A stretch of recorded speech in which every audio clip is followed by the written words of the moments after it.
Well, first of all, thank you very much for watching the film, and I'm glad you like it. First of all, was Godzilla, obviously, and I was like, I think I was like 8 years old, like 1997, probably 1998, when I saw the first Godzilla film, or Godzilla versus King Ghidorah from the 90s, not the Heisei era.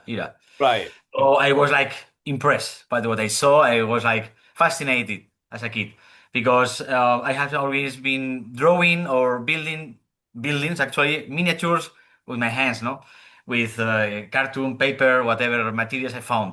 So when I saw this film, for me it was like, oh wow, it's something I can recreate myself, no, because these Godzilla films they are very tangible, no, they're very real, physical, no, because they are not CGI effects or computer CGI effects. They are Mm. real, no. So it's something like for me it was very touching, and I was fascinated by the tokusatsu part, no, all the special effects, practical effects part. But years later, like 2006, 8, when I was about to go to the university and study fine arts, I read I don't remember where is it now, but I remember I read on the internet an article about Godzilla. And then for the first time in my life, I saw something like the combination of the word metaphor Ishiro Honda Gojira. No, Mm. so at that year, I already watched the first Godzilla film in I think it was like in 2001, I think, and and then I start to connect a lot of points, no, about this metaphor, no, the war, the atomic weapons, all this stuff, and and then I start to be interested not only about the kaiju tokusatsu part, but also behind the camera, behind of the camera, no? Behind the scenes, what Honda had in his mind. And years later, when I started to do my PhD about Kaiju Ega in 2012, I remember I was asked for my by my PhD director, if you do a PhD about Godzilla or Kaiju Ega and you want to become your director of PhD, you should go to Japan. So I asked myself because at that time I had already a small company doing videos for clients. So I was able to save some money and go to Japan in 2014. First documentary about Japanese culture I did. No, it was the Dawn of Kajuega, and it's about Godzilla actually. And then there when I start to ask about the Ishiro Honda, like Akira Takarada, for example, or Haruo Nakajima, and and they said to me like how incredible Honda was as director, as filmmaker, you know, as a person too. I started to be very interested by him.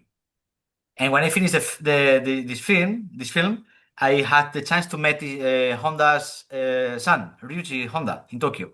Right. So that's why I start to ask to myself and then to the Honda family, can I do a documentary about Ishiro Honda? And they said yes, we can help you with whatever we can support you. And then this was the first part, no, of how the project came to take Mm. shape, no, in the beginning, in the really beginning. And the main point, as answering your question, was how was this man? Because everybody said he was very kind, but I wanted to know more about him because you cannot do a story only about this thing, no, about this sentence. He was very kind. You have no story there. So I start to ask more. I start to read more about him, and fortunately, I met Steve Rife and Ed from the US, from LA and Chicago, and they both wrote a book about the Shiro Honda. Mm. Then I asked him, I put them a lot of questions, and I read the book as I said, and then learn a lot of things. Then I start to believe there's a story to tell here, and then it was the beginning of the project in the end of October 2020 actually. And the goal was like uh, to do like a biopic film only exclusively about Ishiro Honda, trying to don't talk too much about Godzilla, which is very difficult. You have seen the film, and you know we talk about Godzilla, of course, because at the end Godzilla follows Ishiro Honda during many decades. You know, this beginning, no, about his first steps, no, in the war and as director of drama comedy. I think it was I think it's very important, no, to tell.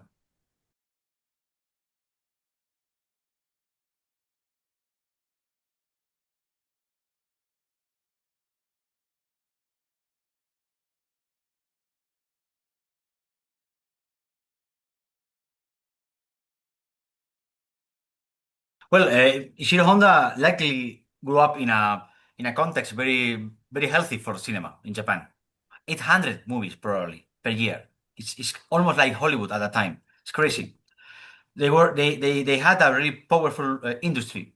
So when Honda were studying fine arts at the University in Nihon, in the, yeah, um, he was like, you know, his mentor, finally, his tutor was Iwaomori, because this man saw his ability, his skills as filmmaker, because Honda was really interested in film, no? In filmmaking, finally, and he was like, he grew up in a temple in a mountain, really far away from Tokyo. Right. So he even didn't know who was a movie or a theater, because there were no such things there.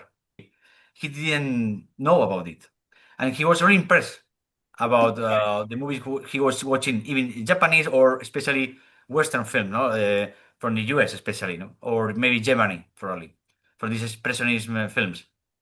So the last Loud was the movie who touched a lot Ishiro Honda, and he decided to become filmmaker because of this.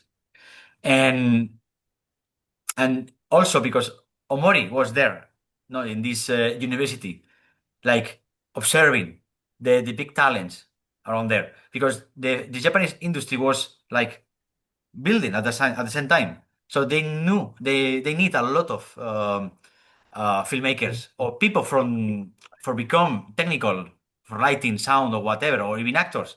So they were like hunting, no, hunting talent, and I think Honda was one of them actually, of course. And well, in the really beginning, Honda even years later, of course, he was supposed to, after the wartime, he was supposed to be a filmmaker of drama, documentaries, or even comedy films, because he really liked that, no. And Omori selected because of these things, no.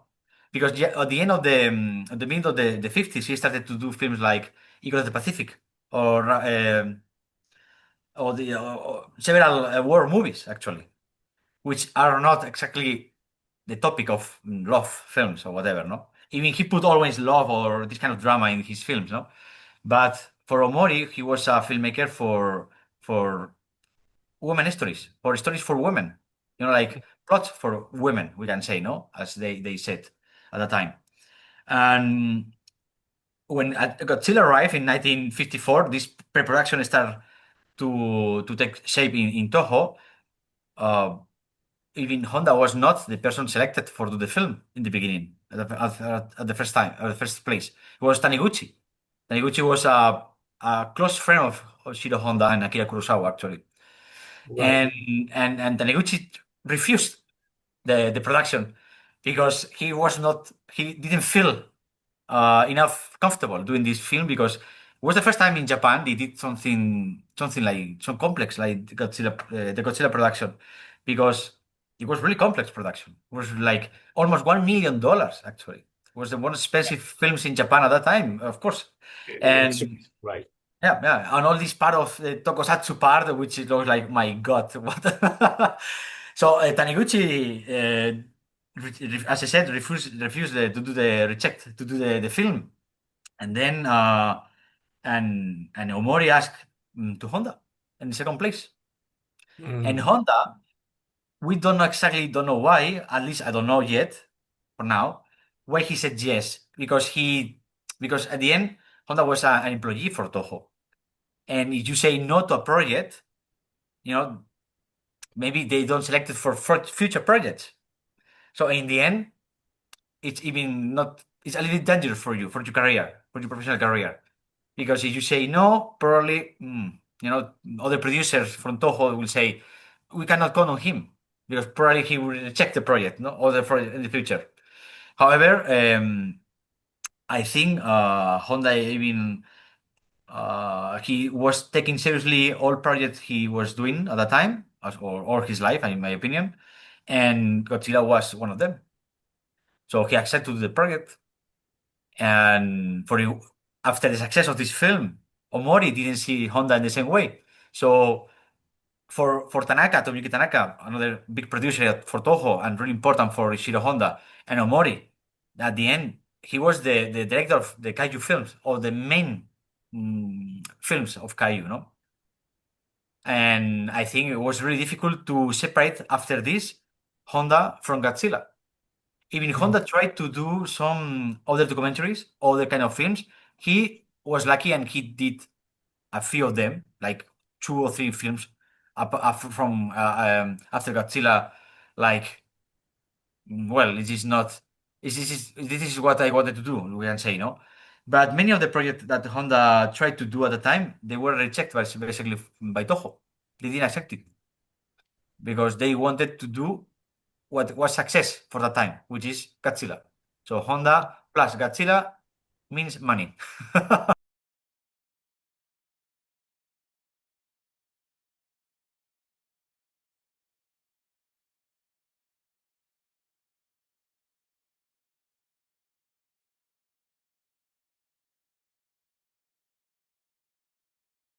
Yeah, I think there are.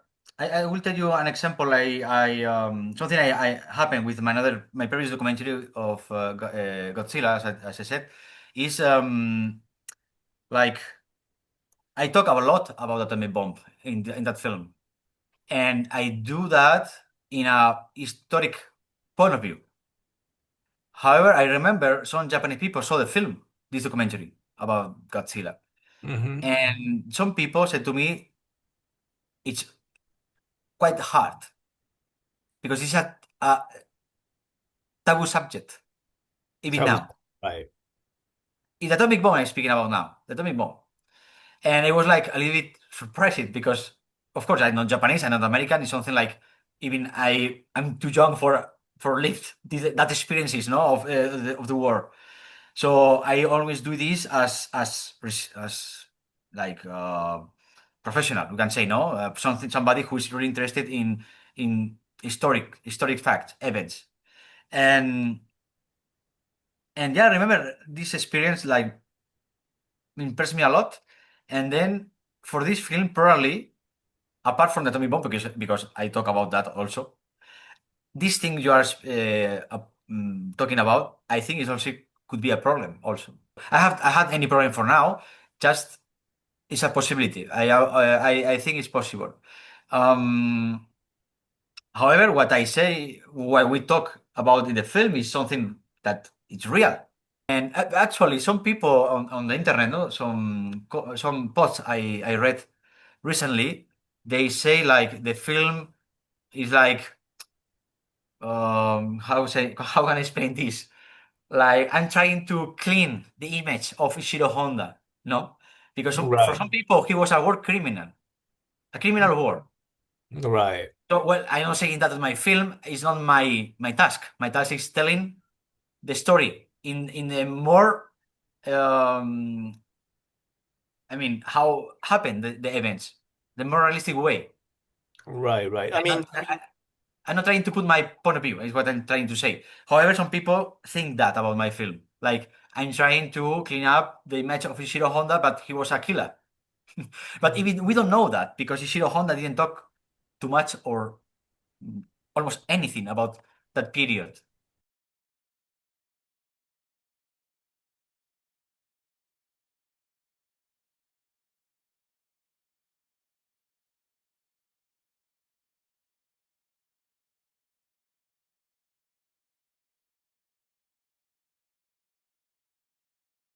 Sure. Look, I have to say something. Two things. First of all, this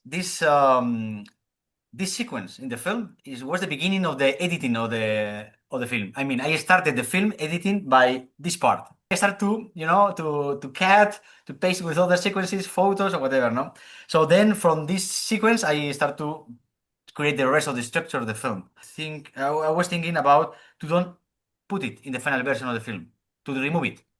Because Right. in the end, it's not something about the Ishiro Honda in reality. Right, You know, right, right, right, when right. taking it back, it's like a break in the film, no? Like suddenly you speak about Akira Kurosawa and then why he's not going to the war. But in the end, my final decision was put it in the film because I think it's not.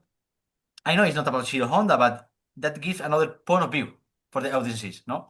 For how war, society, or power works, also, no? Something like I know. I think it helps to understand better, no, the context of that time No, and how unfair it was for Ishiro Honda because Ishiro Honda was even three times and he couldn't say no.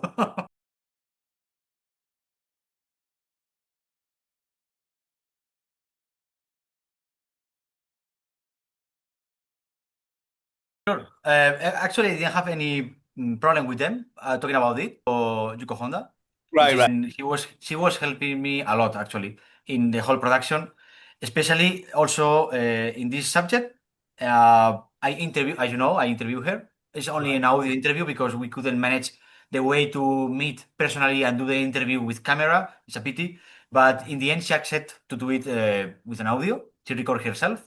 And as you know, she speaks about wartime, all this period. He told me about this cell bomb didn't explode in front of him, for example. No, she was always giving as much detail she knew about his grandfather. So after they saw the film and didn't say any problem about it, so they enjoy a lot actually the film. They told me when they saw the film like 1 year ago actually now, and yeah, it was fine. No problem.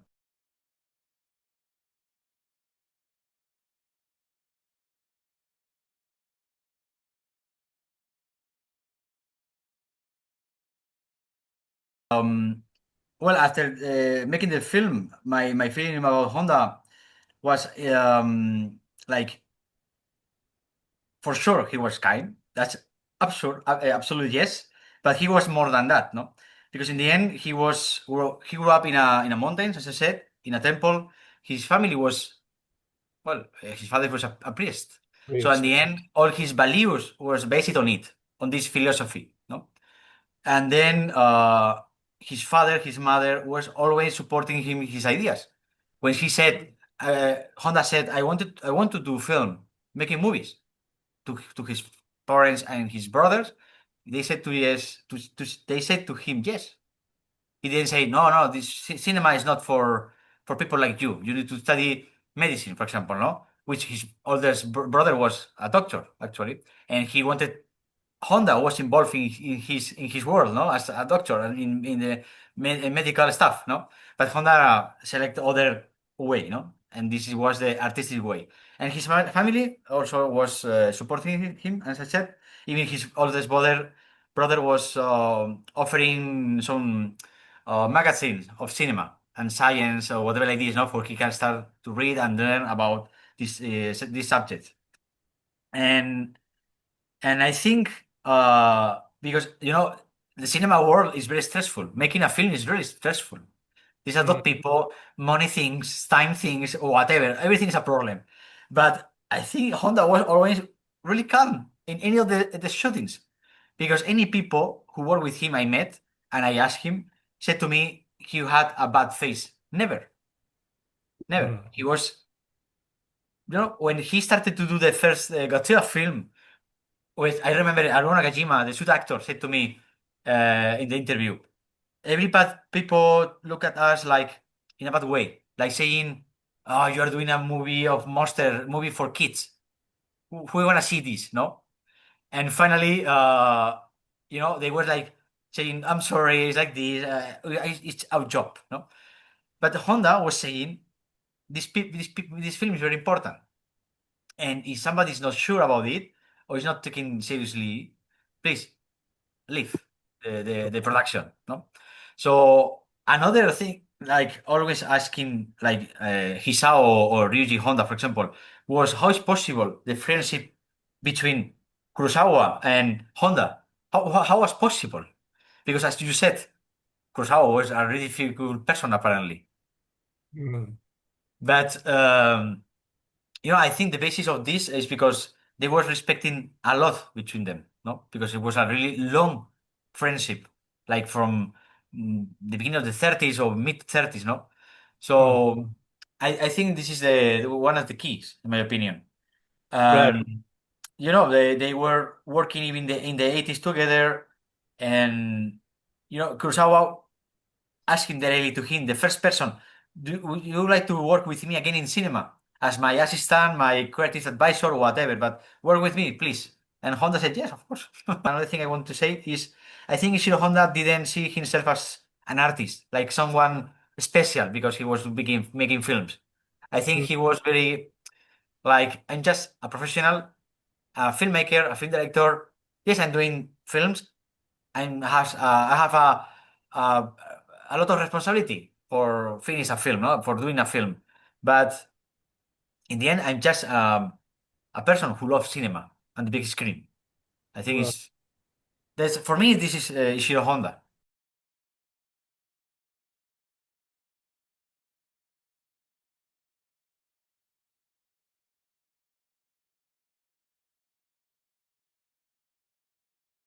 Sure, sure. In the end, whatever Honda didn't um, was like sure about to say, or he was a little bit scared, was Kimihonda saying it in his mouth, Um, yeah, I think she was really strong person and with a strong character and determination, and she was sure about what she wanted or the best for her and for his husband, in my opinion.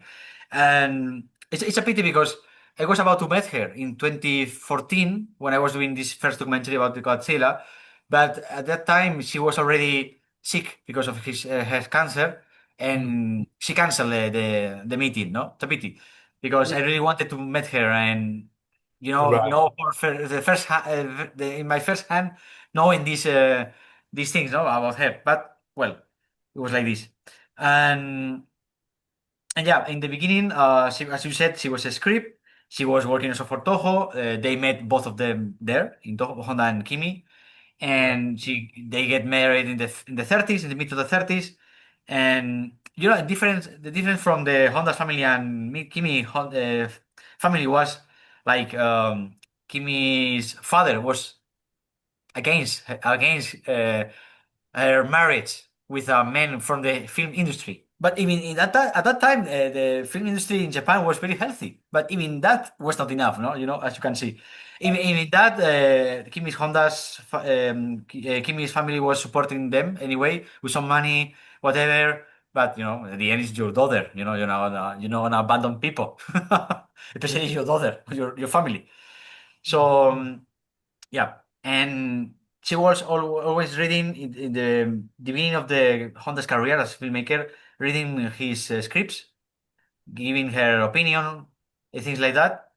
But if I remember well, when Honda was about to do Rabaul, Farewell Rabaul, this is the second war film he did, if I remember well.